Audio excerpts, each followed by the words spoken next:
ঢাকা জুরাইন থাকি। আমি জুরাইন থেকে এখানে আসছি। আমার বউ অনেক দিন ধরে নিখোঁজ।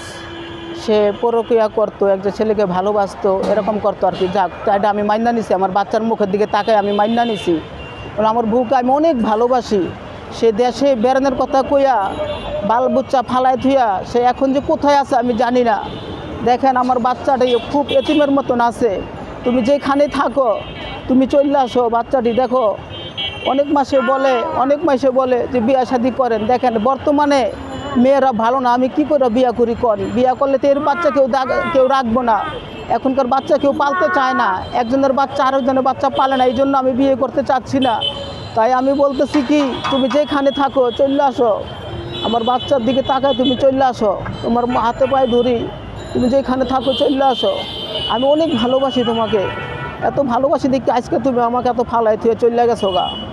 আমি অনেক ভালোবাসি। আজকে তোমার আমি কেমন আনছিলাম, এখন তুমি কেমন আছো কও। আজকে তোমার যারা জীবন দেবে সবচেয়ে বেশি ভালোবাসে, আজকে তারাই প্রতারণা হচ্ছে। আজকে আমি জীবন দিয়ে জান দিয়ে এত ভালোবাসি তোমারে, আজকে এত ভালোবাসার ফল তুমি এই দিলে আমারে।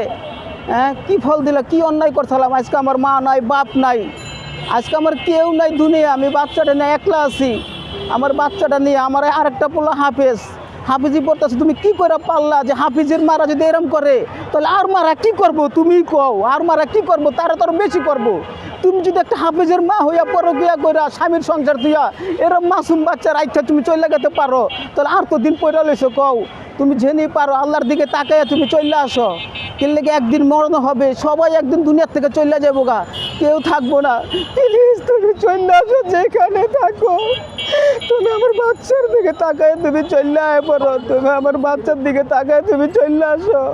ভাই একটা প্রশ্ন করতাম যে আপনার স্ত্রীর নাম কি এবং আপনার শ্বশুর বাড়ি কোথায়, ওনারা কি বলতেছে?